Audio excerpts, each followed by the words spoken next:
Hola, ¿qué tal? Muy buenas noches, días, madrugadas. No sé a qué hora estés viendo tu programa Transformándote de Expert TV, el canal de los expertos. Y debo decirte que sí. Es una fecha especial, 21 de febrero, el día de mi cumpleaños, y tengo el gusto de regalarme, de compartirles esta noche a este súper invitado, Alejandro Sánchez, periodista. Gracias, amigo, por estar esta noche con nosotros. Felicidades en este día tan especial, y soy un afortunado porque me tocó ese día precisamente estar en tu programa. Ay, gracias. Es que el hombre es un hombre muy ocupado y no puede venir los jueves en vivo, y entonces había que estar persiguiéndolo y se deja perseguir además. Es que los jueves me toca ir a la escuela nocturna, literalmente. A la nocturna. Entonces, sí, es su maestría, caballero, porque no deja de estudiar, no se deja de preparar, y van a decir ustedes, bueno, ¿por qué? ¿Y por qué Claudia está invitando a un periodista? O sea, ¿qué tiene que ver esto? Y creo que pues tiene que ver mucho, ¿no? Es le llaman cazador de historias al hombre, ¿cierto? Me gusta contar historias de la vida real. A eso me dedico. Hace un periodista de campo. Sí. Tú eres la experta en esta materia, pero me has hecho entender a través de las conversaciones el momento en donde se relaciona la profesión mía con la tuya. Sí, ¿verdad? Hemos tenido ya varias pláticas interesantes. Afortunada, que es mi amigo, cuento con su amistad, y hemos podido, bueno, ya tener varias cosillas que les vamos a ir compartiendo, pero que, bueno, pues hacen al ser humano que soy, y que toman la responsabilidad social con su profesión, como su pasión, arriesgando su vida para dar informes e información real en zonas de peligro, lo cual es verdaderamente pues un tema que viene al caso con nosotros en nuestro programa, porque pues muchos periodistas han perdido la vida, ¿no? Profesando, activando su actividad, queriendo ser responsable y haciendo su granito de arena, ha habido momentos de la historia cercanos y zonas de mucho peligro, donde van y se arriesgan para darte un poco de la realidad que muchas veces los medios controlan, ¿cierto? A veces ocurre, no podemos negarlo, es una realidad, y habemos otras personas que nos gusta un poco desafiar esa parte. Exacto, es desafiante, se requieren herramientas así como muy específicas. Alejandro, bueno, ha participado en diferentes periódicos, como el periódico Independiente, ha colaborado en Gato Pardo, MX, Excelsior, Milenio, El Universal, El Financiero, La Crónica, La Prensa, Voz y Voto, Gente, y la actualidad, bueno, en la actualidad estamos en el Heraldo de México. En el Heraldo de México. Él también tiene un libro que estuvo nominado para el Premio García Márquez, que se llama Yo, Autodefensa. Sí, fue a raíz de una cobertura que hicimos en el 2014 sobre lo que ocurría en Michoacán. No es un libro, pero acabó en una historia contada de largo aliento en la revista MX. Y que tuvo su impacto. Su impacto, ¿verdad? Sí, Así es. Sí. ¿Nos puedes contar un poquito por qué tuvo su impacto? Sí, porque viajamos a este lugar de la República Mexicana, en donde por primera vez en la historia reciente del país, un grupo de ciudadanos hartos de la delincuencia, que estaban siendo subyugados de una manera que vino de menos a más y que no se había visto en los últimos años, por estos criminales que empezaron a cobrar por todo, hasta por vivir en tu casa. Llegaron con una cinta métrica, comenzaron a tomar medidas de la casa y dijeron, a partir de mañana pasamos y vas a tener que pagar un porcentaje por poder vivir en este lugar. Había muchos crímenes, desapariciones, ejecuciones, y algún grupo de hombres sobre todo, apoyados con mujeres, pero los hombres fueron los que tomaron la batuta de armarse y decir, bueno, pues de todos modos nos vamos a morir, por lo menos vamos a hacer la lucha, en una de esas nos salvamos. Y ya empezó un movimiento que duró 11 meses hasta que logró derribar a ese grupo criminal que operaba en Michoacán, pero que durante el curso de este movimiento también se fue pervirtiendo y fueron entrando otros intereses ajenos, otros grupos se comenzaron a infiltrar y pues digamos que marca ese movimiento como uno de los movimientos subversivos del nuevo siglo. Y nos marca históricamente y hoy pues de alguna manera conocemos las consecuencias, pero tenemos que seguir levantando la voz porque esto no ha terminado todavía, desafortunadamente. Desafortunadamente, porque además, bueno, estás hablando de Michoacán, pero esto es Ciudad Juárez también. Es el botón, ¿no? Ajá, de lo que pasa en todo el país, en todos los estados, en todas las ciudades. Y no pagan ni pay. Así es, entonces ejecución. Creo que ahí es donde conectamos la profesión y está el ejercicio, el de ir, cuentas la historia, pero también hay que hacer una reflexión de qué estamos haciendo como seres humanos, qué estamos aportando a nuestro país, a nuestras generaciones. ¿Dónde queda la humanidad allá? Y tú vas con la humanidad de profesar religiosamente tu profesión, valga la redundancia, como una religión, digamos, con una entrega absoluta, con una confianza, con una fe de que vas a regresar, pero por la falta de humanidad que ya está ausente, presente y ausente en ese lugar, ¿no? Me han preguntado que por qué a veces tomo esas decisiones de ir a los lugares donde normalmente la gente va de salida. Una de mis primeras coberturas en el 98, 99, si no mal recuerdo, trabajaba para el periódico La Prensa y fue mi primera prueba de fuego para ese tipo de coberturas no tan comunes, donde estaba haciendo un poco de erupción el volcán Popocatépetl y había evacuaciones. Los soldados estaban llevando hacia las zonas aledañas a la gente que vivía en una periferia de los 10 kilómetros más cercanos, y cuando yo entraba la gente iba. Entonces me decían que por qué tomaba esa decisión, y pues yo la verdad es que no he tratado de hacerme el héroe, simplemente es una... Richard Kapuscinski, uno de los grandes padres del periodismo internacional, decía, la mía no es una vocación, es una misión.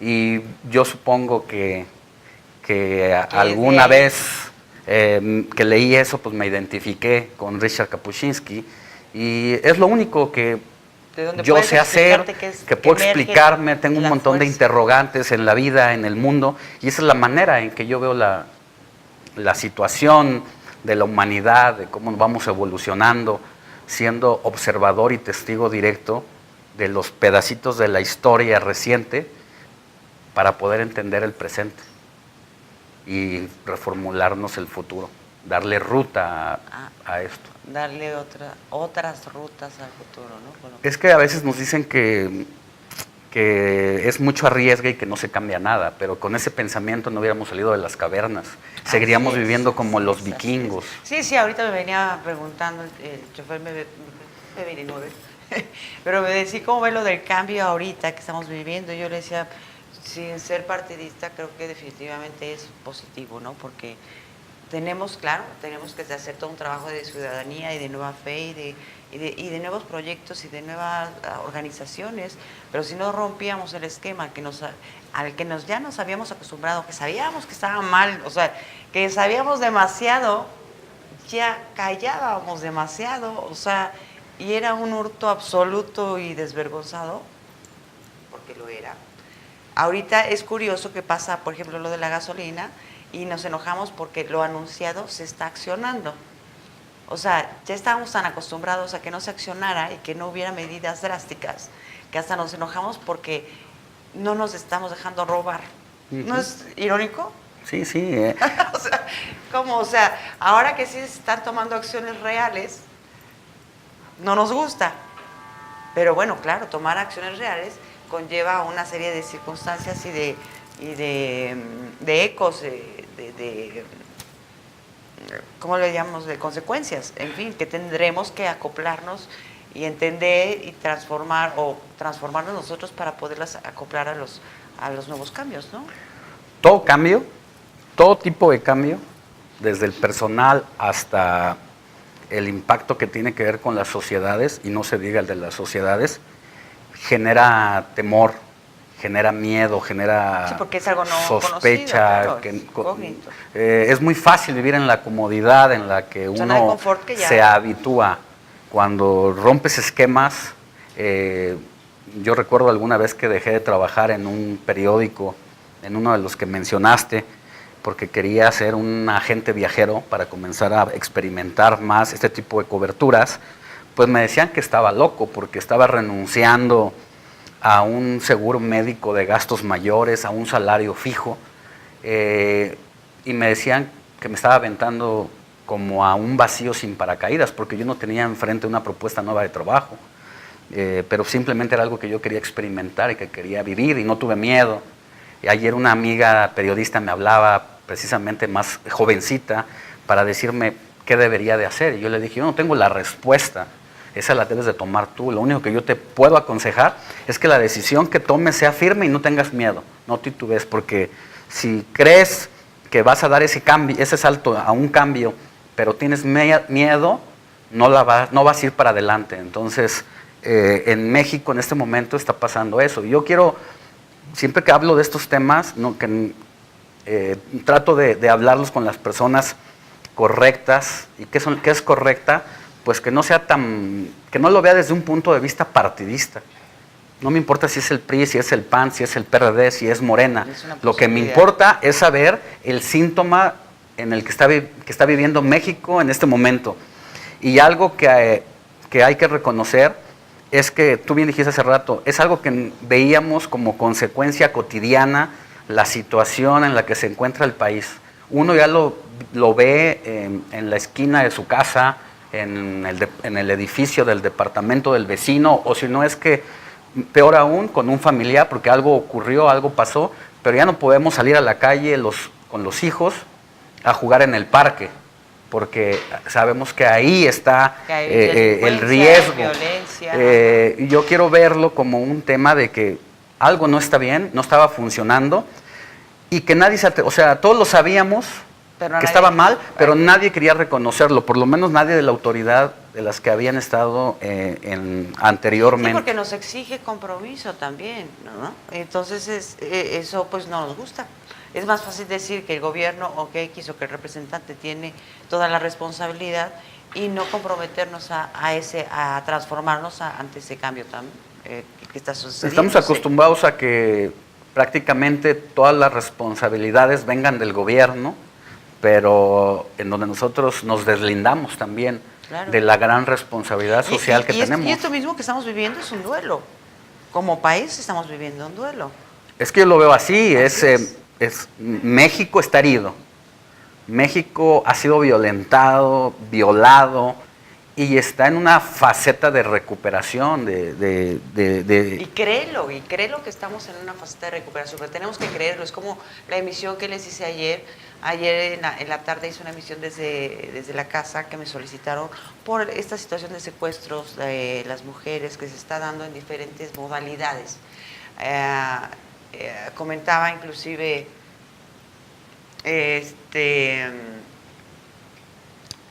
que no podemos darle esa responsabilidad también al gobierno.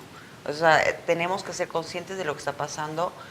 Cambio provoca cambio, hace movimiento, hace mucho eco, hace mucha sinergia. Y esto, bueno, tampoco es nuevo, los secuestros no son nuevos, ¿no? Van cambiando de modalidades y de estilos y de formas. Por ahí hubo un comentario de una seguidora americana que decía, hombres siempre serán hombres, pero hombres y mujeres están dentro de estas organizaciones y yo he visto hombres atacados por mujeres. Me tocó un día ver un taxista que lo paré y me hizo la parada, entré y de repente volteo y lo veo Y yo dije, Dios, ¿a dónde me subí? Porque el hombre tenía así todo esto, como si un león le hubiera pasado, y lleno de pomada. Entonces sí me dio como cosa, y le dije, perdón, ¿qué le pasó, no? Y fue asaltado por 2 mujeres. Por 2 mujeres, y decía, 2 mujeres muy bien arregladas, se subieron muy amables y todo, y en cierto momento me dijeron, denos todo el dinero, me pusieron un cuchillo, y se los di, no dije que no, y la de atrás me dijo, y sus lentes también, y yo no quise dar mis lentes porque si no, no veo, y como no le quise dar los lentes, con las uñas desde atrás, así como tigre, imagínate. Sí, no. Entonces, esto no es de género, esto es de humanidad, de seres humanos, que ojalá recuperemos cada vez más nuestra seguridad, como estamos escribiendo por ahí varios, ¿no? Somos más los buenos que los no buenos, que los dañados, porque yo no diría que es maldad, son gente dañada, es gente enferma, es gente con dolor, es gente con vacío, y es terrible, pero nos da la oportunidad de renacer como una ciudadanía con una conciencia distinta, ¿no? Ahora que dices eso, acabo de leer una historia que me conmovió porque hay una mujer que se llama Elena, está la fotografía, está sentada en las escaleras del metro junto a 2 personas. Es una señora de estas que venden dulces en la entrada del metro, y al lado de la señora está su hijo de 6, 7 años, y Elena va, no recuerdo si todos los días o terciado, a enseñarle a leer a ese niño. Entonces es conmovedor, en medio de tanta tragedia y tantas historias de delincuencia y de dolor, encontrarse con esas pequeñas historias, porque me hace recordar a Eduardo Galeano, que decía que pequeñas acciones en pequeños lugares hacen grandes transformaciones. Entonces, a veces queremos cambiar el mundo desde lo general, cuando se cambia el mundo desde esas pequeñas acciones. Guerras, cuando todavía no sabes ni siquiera las batallas, no sabes enfrentar las batallas, desde las batallas internas las personales, hasta las personales, como esos pequeños detalles que pueden ser, bueno, las caritas felices, como un buenos días, como un buenas tardes, como dedicarle 1 hora a un niño para enseñarle a leer, o a un anciano para sacarlo a pasear, o sea, tantas cosas tan pequeñas que son enormes, que no necesitas salirte a guerrear al mundo, sino empezar desde tu yo, ¿no? Y poquito a poquito hacer la circunferencia un poco más grande, todos los días. Claro. Constancia, humanidad. Me gusta mucho la filosofía de Pepe Mujica, expresidente de Uruguay, porque justo él ha vivido todas las transformaciones que puede haber en un personaje guerrillero.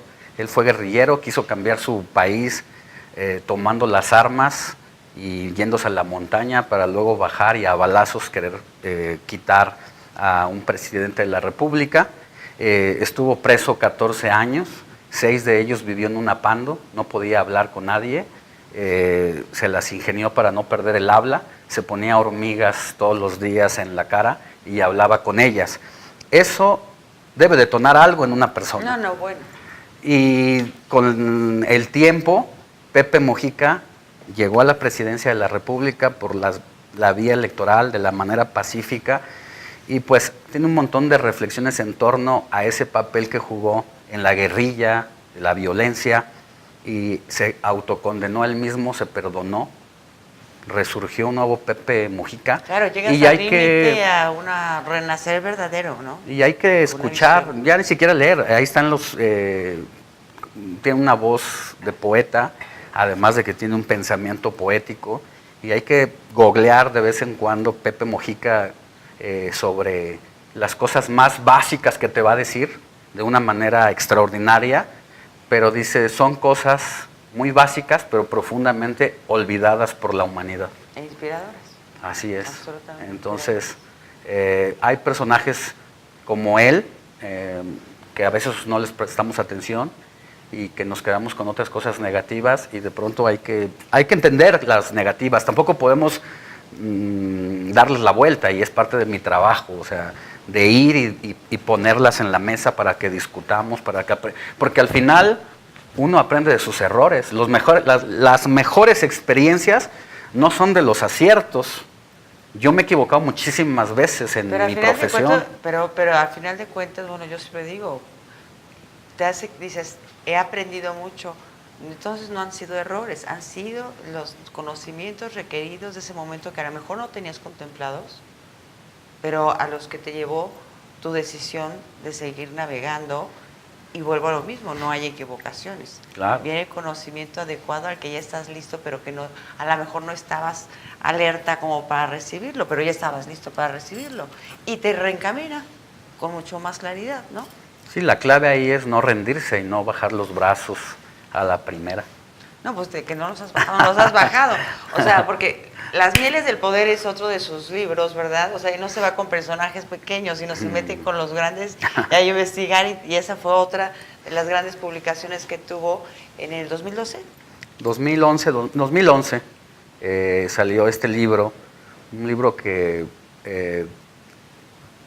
circuló a raíz de una línea muy delgada, porque se llama Las mieles del poder, y habla de esas relaciones de la vida íntima de los hombres del poder o las mujeres del poder, en la que no debería de importarme como periodista lo que ocurra en su alcoba, en su habitación. Cada quien haga con sus cositas lo que Cada quiera. quien es libre de hacer, y sería un chisme de, claro.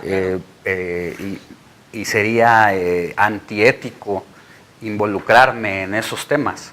El problema y el interés social viene cuando esas relaciones se toman políticas públicas, claro.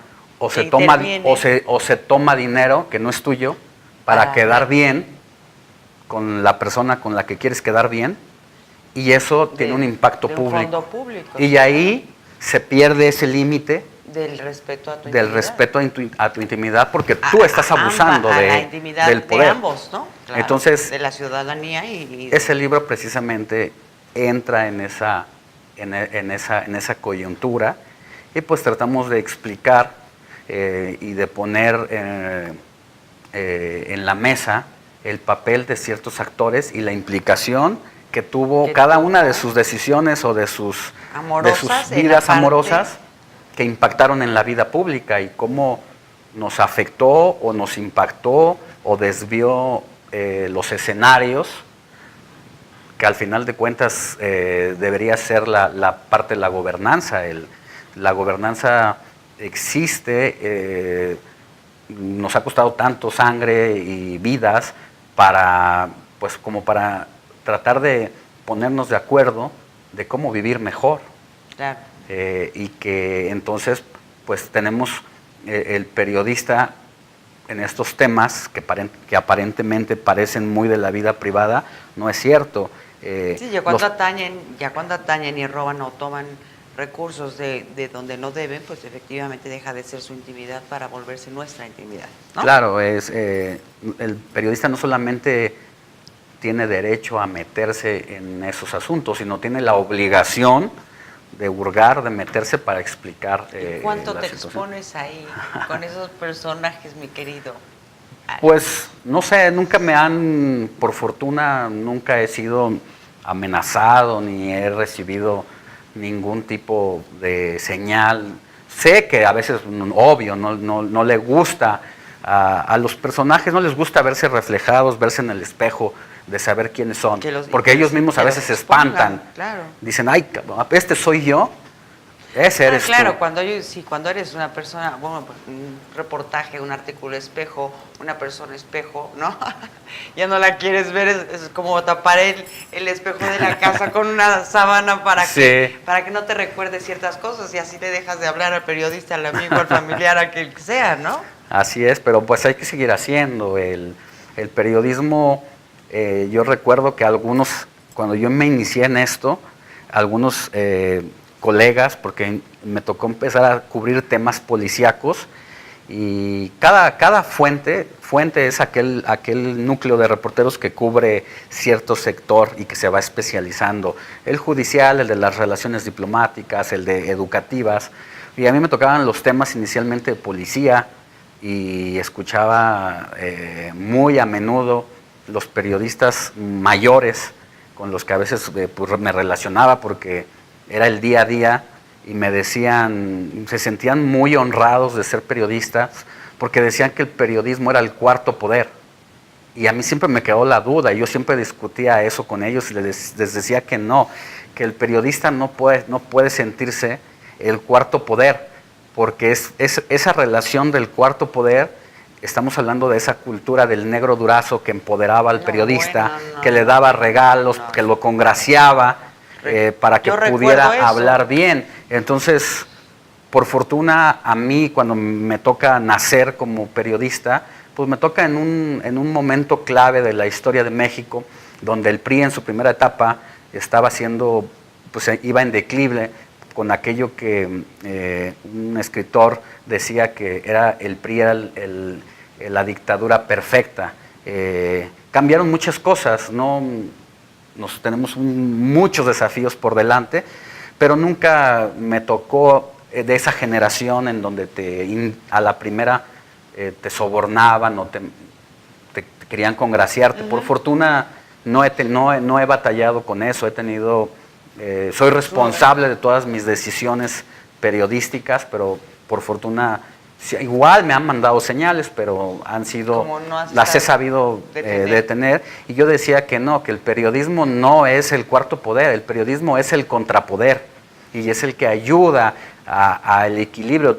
Si así, teniendo a veces la libertad completa, el desafío y el poder se intenta sobreponer a tus ideas, a tus publicaciones, es una batalla constante. Imagínate que el periodista tenga esa mentalidad de que además del poder legislativo, el poder judicial, el poder presidencial, sumar el poder de la prensa. Sí. No, la prensa debe estar del lado de la sociedad, de los pocos que tienen la voz, los que no son escuchados. De los que no son escuchados. Y así estuvimos contigo y con todo un equipo el 19 de septiembre del año pasado, ¿cierto? Sí, también. También con una edición de 19 edificios como 19 heridas. Sí, es otro libro y se me enchina la piel con esas historias porque es un compendio de historias de 19 periodistas que los invité a que cada una de sus historias que iniciaron desde el día 1 de esta cobertura, que sabemos que nos ha marcado después de 32 años del sismo del 85, y donde salió, es cierto, salió lo mejor de nosotros, pero también salió lo peor de nosotros.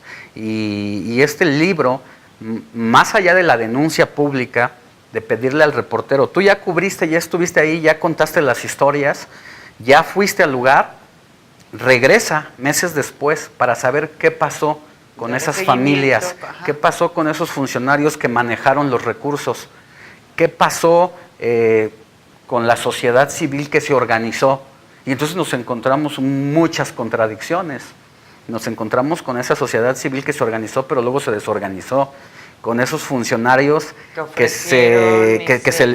que recibieron recursos del mundo, del presupuesto. ¿Dónde quedaron esos recursos? Y que se los robaron y que no nos hemos levantado también de ese tema. Entonces, ese me gusta mucho porque es colectivo. 19 colegas aceptaron el desafío de, además de hacer su trabajo del día a día, darse un espacio para volver a meterle mano a su texto, sacar su agenda, su libreta con sus apuntes, de volver a hacer entrevistas, de volver a viajar, ir al lugar donde estuvieron y hacer un trabajo colectivo en el que no tuvo lucro porque cada uno decidió regalar su esfuerzo para que las ventas, las ganancias de este libro se donen a damnificados. Entonces, vamos haciendo poquito a poquito nuestro trabajo y hay muchos colegas, como en todos lados, habemos de todo, en todos los gremios, pero yo, en la mayor parte de mis colegas, me he encontrado con gente muy buena y comprometida, que está poniendo pues yo no diría su granito de arena, su piedrita, para movernos, para sacudirnos, para espantarnos de lo que somos, pero luego para tomar decisiones que nos haga pues tratar de tomar ese camino correcto que conduce hacia lo que alguien llama la felicidad. A lo que alguien llama la felicidad. ¿Este libro todavía se puede adquirir? Sí, todavía, a pesar de que fue un libro coyuntural porque salió en septiembre pasado, a primer año del suceso, sigue con muy buenos bonos en algunas de las principales librerías del país. ¿Sí? Allí todavía se encuentra. Está en el Sótano, en el Fondo de Cultura Económica, en Gandhi, en Sanborns. Todavía se pueden encontrar edificios como 19 heridas de Editorial Grijalvo. Ok, pues yo creo que sea interesante que pudiéramos adquirirlo, pues no nada más para conocer y sensibilizarnos y mantenernos sensibles del tema, porque pues mucha gente ha seguido con su vida, olvidándose que mucha gente detuvo su vida y todavía no tiene una casa y todavía no tiene un techo y todavía no tiene una vida cotidiana normal e ideal, y que todavía tenemos que recuperar todavía muchas cosas y bueno, y esto aquí en la ciudad. Claro, porque el libro va a todas las ciudades que fueron afectadas, como Oaxaca, como Chiapas, como Morelos, Puebla, la Ciudad de México, y además de todo esto que tú planteas correctamente, también está la otra gran ventana de discusión, que es, todavía hay muchas afectaciones y no están siendo atendidas. No. Y sabemos que tocamos madera, pero sabemos en qué ciudad estamos, sabemos qué parte del mundo sísmico somos. Somos un punto de los más altamente sísmicos. Hay una brecha que se le llama la herradura de fuego, por donde ocurre una falla del suelo en el mundo, y parece que todavía no estamos aprendiendo la lección. Todavía hay muchos edificios que están de pie y que ya no debían de estar de pie. Hay muchos edificios que se echó una manita de gato y no debió de haberse echado una manita de gato. Entonces, uno está haciendo su trabajo y está haciendo, pero luego falta esa sociedad civil organizada, seguir empujando, porque a veces nos cansamos, y sobre todo las autoridades. Ahí sí es una gran irresponsabilidad de las autoridades, que luego les gana el tema de las elecciones y se les olvida lo que es verdaderamente importante. Claro, porque efectivamente, y volvemos a ver, tenemos que seguir prevenidos. Este es un lugar sísmico por su naturaleza, y yo me acuerdo haber atendido gente que no podía dormir, por ejemplo, ¿no? Hasta que llegaba a quedarse dormido al teléfono, y yo le estaba hablando del miedo que esto le sucedió, aún de que su casa no fue caída, pero de todo el entorno, de todo lo que sucedió fue terrible. Entonces, pero es importante que no olvidemos ni a los damnificados, ni lo que está pendiente, ni de que si tú eres arquitecto o estás a cargo de los permisos, en fin, verdaderamente te comprometas con honestidad. O sea, tienes la oportunidad todos los días de hacer las cosas bien, tenemos la oportunidad de hacer las cosas bien. Y así como la señora Elena va a enseñarle al niño al metro a leer, tú puedes corregir algo que hiciste inadecuadamente, o puedes abrazar una vida, esos abrazos, ¿qué? De oso, que juntan los cachitos rotos. Que juntan los cachitos rotos, así es. Hay tanta gente que los necesitamos todos, porque todos los necesitamos. Pero estamos todavía a tiempo de recuperar esa parte de la humanidad, porque somos más. Así que, pues yo diría aquí, podríamos hablar de muchas más otras publicaciones. Entre cuerdas es tu sección. Contra las cuerdas se llama. Contra las cuerdas. El objetivo es poner contra las cuerdas a la corrupción y a los corruptos. O sea, no quiere adrenalina en su vida este hombre. Y así baila salsa muy bien, quiero decir eso. Oye, ¿y por qué? ¿Por qué esa necesidad? ¿Por qué esa adrenalina? Además de cumplir el sueño y tu misión, ¿a dónde te lleva esa adrenalina? No lo sé, supongo que antes de llevarme me la genera mi historia personal, la historia de donde vengo, y que no se me olvida y no se me olvidará. Tu madre es maravillosa. Mi madre es una guerrera, es súper trabajadora, trabaja desde los 8 años de edad, tiene 67, no descansa, está muy fuerte, me sigue orientando. Mi padre desafortunadamente se nos adelantó hace 24 años, pero siempre fue un obrero muy responsable. Y tengo una historia que nunca he contado, que cuando me mandaron de la editorial el libro de Las Mieles del Poder, yo cubría la Cámara de Diputados y me habló mi editor para decirme que ya había salido la edición, que dónde me la mandaba, y le dije, por favor, mándamela a la Cámara de Diputados. Salgo corriendo y la espero. Llegó el motociclista, me dio el folder amarillo cerrado con el libro. Me fui al cubículo donde estaba en la Cámara de Diputados enviando mis notas. Abrí el libro y tomé el libro y después de romper el folder, y curiosamente, no sé, uno siempre abre los libros de frente hacia atrás. Ajá. El libro me apareció de atrás y nunca le di la vuelta al libro. O sea, lo abrí de atrás hacia adelante. Y cuando abro el libro, decía, este libro se terminó de imprimir en la calle Venado, número 100 y tantos, Colonia Los Olivos, delegación Tláhuac. Estoy a punto de llorar, creo que lloré, para ser honestos.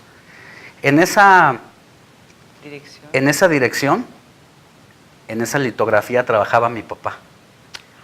Y yo estaba chavillo, debía haber tenido 9 años, tomaba un microbús para a veces llevarle la comida y me dejaban pasar, y cuando yo llegaba veía a mi papá trabajando con grandes pliegos, unas hojas muy grandes y una guillotina de 2 metros con una navaja enorme de ese tamaño, donde él metía los pliegos de las hojas impresas y tenía las manos todavía debajo de la navaja, y cuando la navaja venía cayendo, él maniobraba para que el corte quedara perfecto. O sea, él trabajó en una parte de su vida haciendo estos cortes de estos libros que luego circulan por todos lados en las librerías del país, y bueno, pues siempre me he sentido acompañado por él. Ha sido eso un gran mensaje y una experiencia. Ay, wow, gracias por compartirlo. Sí, no, es el lugar y la persona correcta para que yo pueda compartir eso. Gracias. Muchas gracias. Sí, yo sé que esta parte que fue definitivamente importante, la partida de tu padre, el nuevo acompañamiento y el gran apoyo que le diste a tu mamá, la forma de enfrentarlo de tu mamá y de cómo sacarlos adelante, de cómo protegerlos del mismo entorno, ¿no? Para que no se fueran de alguna manera a intoxicar, y hacerlos unos hombres o unos hijos con retos, con sueños. Y eso no cualquier madre lo logra hoy en día, quiero decirlo, y es importante apuntarlo. Pero es posible, todos los días es posible. ¿Tú qué podrías decirnos hoy? Que yo sé que es mucho, pero a lo mejor te estoy pidiendo mucho emocionalmente, pero que en el momento en que estás en tu vida, que ya conocí, ya tuve el gusto de conocer a tu mamá, y la abracé y me saqué fotos con ella, y espero tener un poquito de esa sabiduría, de esa madre tuya. ¿Qué le quisieras decir de lo que hoy eres? Y a tu papá. Ella lo sabe porque he tenido la oportunidad de decírselo muchas veces que voy, la visito, la veo, que viene a casa y se queda conmigo algunos días. Yo siempre le agradezco y siempre le digo que no tuvo que haberme dicho, léete este libro, mira, haz esto. El ejemplo que ella dio y las decisiones que tomó en momentos complicados fue lo que ella me transmitió. Saber de entrada que cada decisión que se toma en la vida tiene una consecuencia y que hay una gama de caminos que escoger con esa decisión y que la decisión que tomes de ir por este lado tiene sus consecuencias o sus beneficios. Claro. Entonces, eso es lo que mi madre me ha enseñado, a que no me desconecte de esos momentos en que uno tiene que tomar decisiones y de hacerle caso a mis corazonadas. Y hasta ahora no me he arrepentido. Qué importante es tener conectado el corazón, ¿no?, con el cerebro. Y no es fácil, pero cuando tienes a una maestra como esa en casa, se vuelve más fácil. Se vuelve más fácil, pero no dejas de tener los sentidos abiertos para hacerlo. Y otra de las cosas que yo le agradezco muchísimo, que ella, todas las decisiones que he tomado a base de ese aprendizaje que ella me ha transmitido, las ha respetado. Pero he hecho cosas que a ella no le gustaba que yo hiciera. Porque le han generado miedo. Porque las lastimaban, porque le daban miedo, claro. Porque yo quise ser boxeador y decidí ser boxeador y estuve yendo a agarrarme a moquetazos. Pero pensar perderte era... Pero lo hice por esa vía, porque en el lugar donde vivía uno se agarraba a chingadazos en la calle. Y yo decidí agarrarme a chingadazos, pero hacerlo con reglas, con disciplina. Claro. Y esa disciplina... o sea, podemos encontrar una serie de posibilidades allá afuera, pero uno elige cómo, cuáles y de qué forma las puedes tomar, ¿cierto? Sí, y ella, a pesar de eso, de que esa decisión era complicada para ella, jamás me lo prohibió. Simplemente me dijo, el día que la invité porque iba a debutar como boxeador amateur, me dijo, no voy a ir porque soy capaz de subirme al ring y agarrar a golpes al otro. Entonces, nunca fue, pero aún así fue una madre muy respetuosa.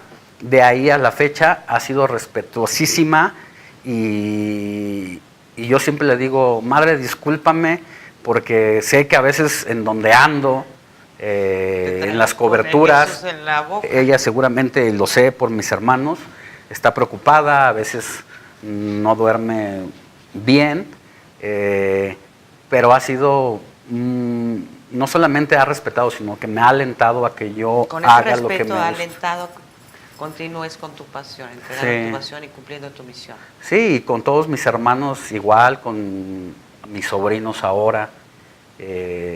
Yo creo que eso es clave en la vida de las personas. Lo veo ahora con mi sobrino, el más pequeño. Bueno, tengo 2 sobrinos, son hermanos, hijos de mi hermana. Las decisiones que han tomado desde pequeñitos a sus 14, 16 años, mi hermana se los ha respetado y son niños que están sobresaliendo en lo que hacen. Pero esto es bien importante, se les ha respetado las decisiones y se les ha otorgado la responsabilidad de sus decisiones. Aquí creo que es un tema bien importante porque estamos encontrando una generación, y no se puede generalizar, pero hay muchos jóvenes que todavía no encuentran su camino, y esta parte viral que ha salido, donde no hay que estudiar para ganar dinero, o que no nos han enseñado a trabajar, a conocernos a nosotros mismos, y que están volando, que están demasiado volátiles y se encuentran con demasiadas puertas falsas, y se encuentran con la marihuana y se encuentran con el alcohol. ¿Tú qué les podrías decir? Porque hay que estudiar, no hay que estudiar, las decisiones conllevan una responsabilidad. ¿Cómo encuentras tu pasión? ¿qué les podrías proponer a esta generación? De entrada trato de ponerme en su lugar en la historia y de pronto platico mucho con mi sobrino y me ayuda a no envejecer tanto mentalmente y lo cuestiono, me contesta con respuestas que me dejan impresionado y que a veces me hace entender a esa generación.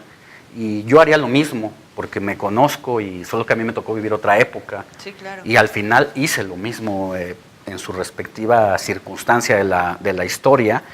Y a veces uno dice, ¿realmente tengo que estudiar una licenciatura, una maestría para terminar ganando 12,000 pesos? Yo no lo sé, no sé si sea lo correcto, pero creo que uno debe de experimentar, hacer muchas cosas. Pero tienes que activarte. Tienes que activarte y tienes que, o sea, sí tienes que ir cumpliendo con ciertas normas. Las normas son las normas, las reglas de casa, como las reglas de la ciudadanía, porque si no, esto se vuelve violento, entonces nos estaríamos agarrando trancazos todo el tiempo. Lo tenemos que entender y respetar. Tenemos que respetar. Que en este crecimiento hay reglas y límites desde casa y desde y si a lo mejor no nos gusta la escuela, pues hagamos actividades extracurriculares. Que nos den herramientas a estos jóvenes de 11, 12 años que ya son adolescentes, que ya empiezan a tener cierta identificación de toma de decisiones, a los que están en la universidad. Pues si no estás contento con lo que estás haciendo, búscate actividades extracurriculares. ¿Qué es lo que no te gusta? Que estás estudiando ciencias de la comunicación, no te gusta la ingeniería, ¿qué te gusta? No, pues me gusta la fotografía. Haz un ahorro, trabaja, cómprate una cámara y métete a un taller. Y a lo mejor ahí está lo que tú, ahí tenemos al próximo Cuarón, al próximo Alejandro González Iñárritu. Porque desde ahí empieza la pasión, ¿no? Es que es eso. Desde ahí empieza el compromiso, porque no es, pues a lo mejor me gustaría, no sé, un chavo de 14, 16, 18 años. Me gustaría a lo mejor, mamá, papá, ¿no? En el mejor de los casos que hay mamá y papá. A ver, voy a intentar esto. No, si hay una pasión, o sea, y si tienes que encontrar tu pasión, tú tienes que hacer tu esfuerzo.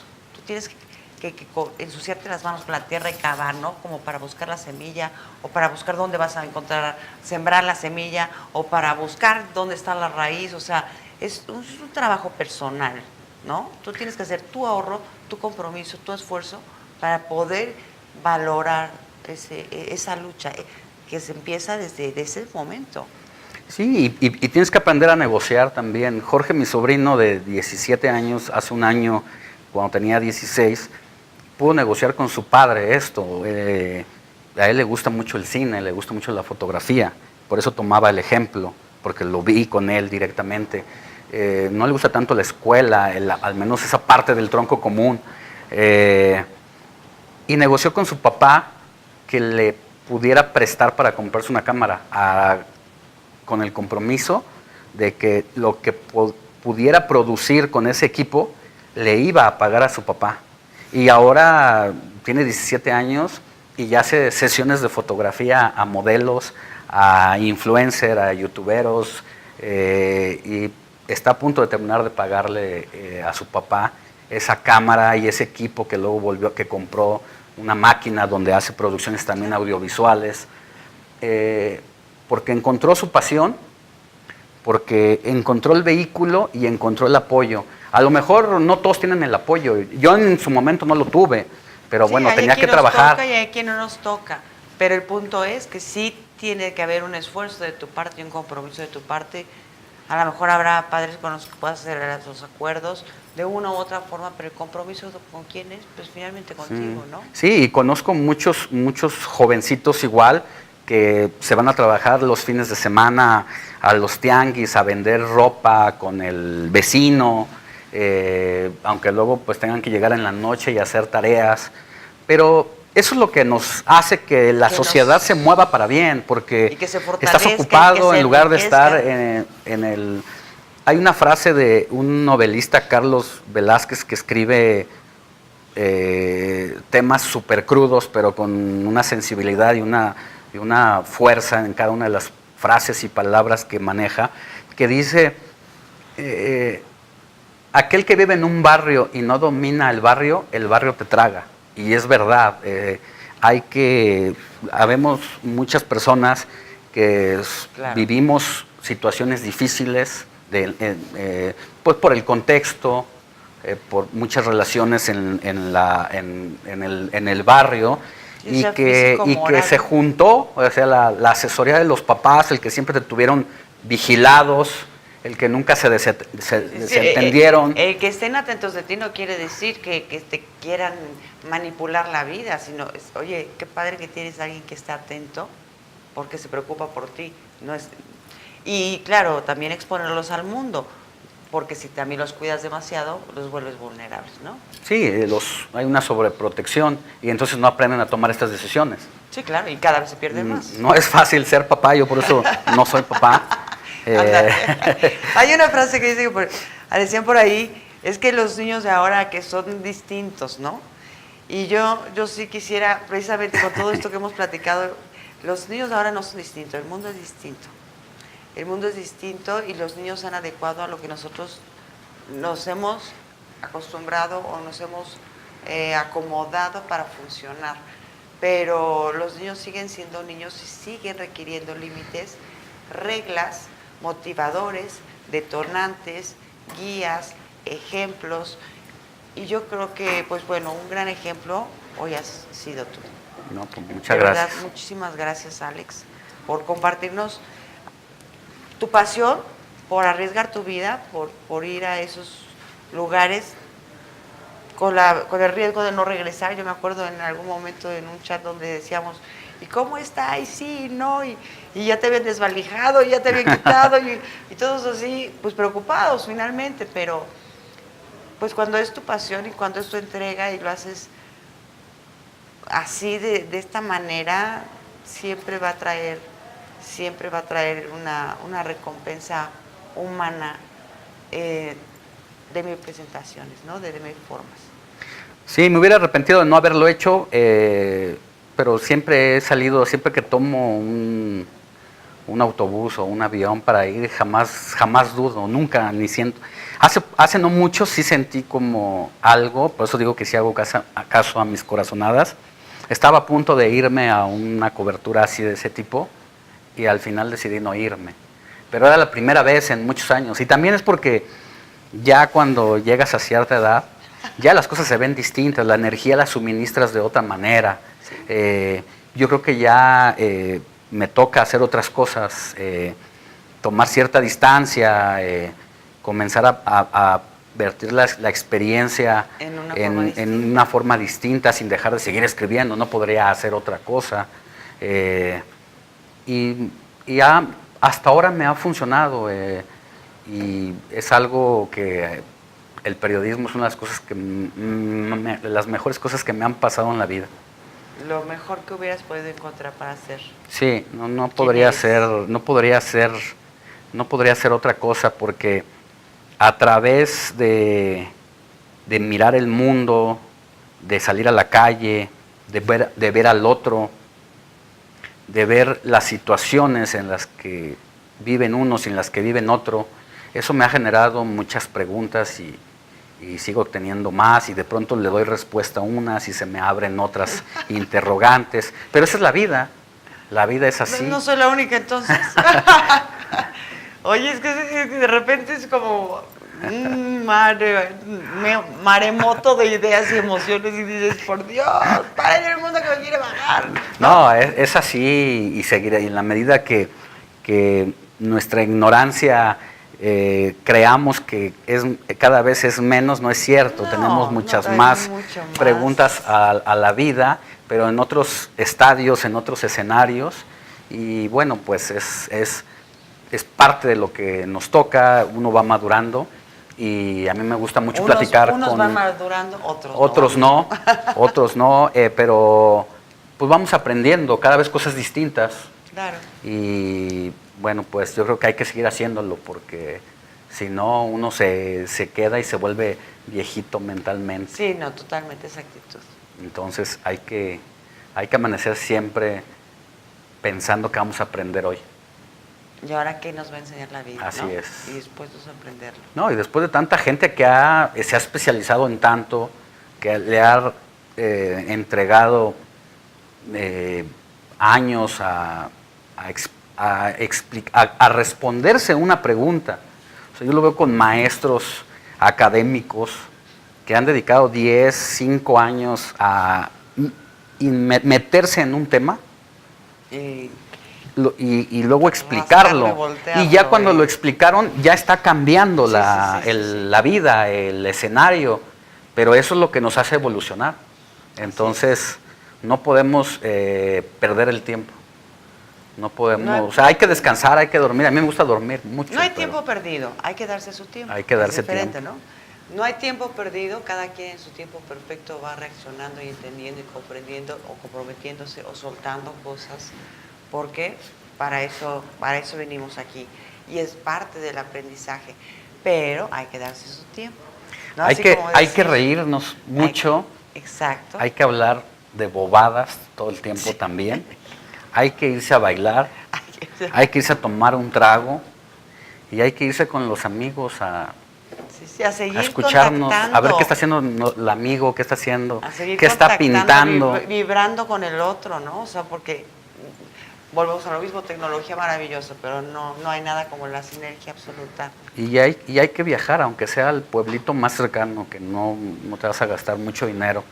A veces con 700 pesos vas y vienes a un buen pueblo y comes quesadillas con la doña y te pones a platicar con ella bonita. Y aprendes y te regresas al día siguiente con una renovación, que eso no lo aprendes a veces ni en un semestre de la licenciatura X. De la mejor universidad jamás, ¿no? La parte humana es la parte humana y se vive así todos los días. Pues muchísimas gracias. Muchas gracias, Clau. ¿Cómo te encontramos en Facebook? En Facebook estoy como Alejandro Sánchez y le pueden poner Contra las Cuerdas para que identifiquen más fácil el nombre. A veces yo me han bromeado de que se suben a un avión, avientan una piedra y descalabran a un Alejandro Sánchez, pero si le ponen Contra las Cuerdas es más fácil. Y en Twitter estoy en Alex Sánchez MX. Alex Sánchez MX. Perfecto. Pues entonces, por favor, yo les sugiero que lo sigan, que lo sigamos y bueno, pues nuevamente gracias por el trabajo que haces. Muchas gracias. Por arriesgarte en cada paso y decisión que has tomado, por también no esa piedrita, no ese granito, sino esa piedrita que nos has podido otorgar a nosotros como sociedad mexicana y también nosotros comprometidos con profesionales como Alejandro. Muchas gracias. No, muchas gracias por la invitación, valoro mucho la misma, valoro mucho el trabajo que tú haces, que son las cosas que uno no debe perder de vista de cómo reflexionamos hacia nosotros mismos. Y además, privilegiado estar aquí el día de tu cumpleaños. Así que vámonos a bailar. Vámonos a bailar. Se aceptan flores, chocolates o mariachis. Pero pues, pero es en serio, o sea, no fue broma. Ahí les pasamos la dirección donde pueden llegar los regalos. Aquí lo pueden mandar a Expert TV sin ningún problema. ¿Verdad, ingeniero, que usted recibe? El ingeniero recibe todos mis regalos, muchas gracias. Ha sido verdaderamente un placer, como siempre, estar aquí con ustedes en Expert TV, el canal de los expertos, en nuestro programa Transformándote, la mejor forma en la que nos podemos transformar para bien vivir nuestra vida y lograr un bien morir. Mi Alex, querido, muchas gracias. Encantado de estar aquí contigo. Y feliz cumpleaños otra vez. Gracias. Ya baila bien ese muchacho, no lo pierdan de vista. Las fans se pueden apuntar. Muy buenas noches, gracias. Nos vemos la próxima semana. Gracias.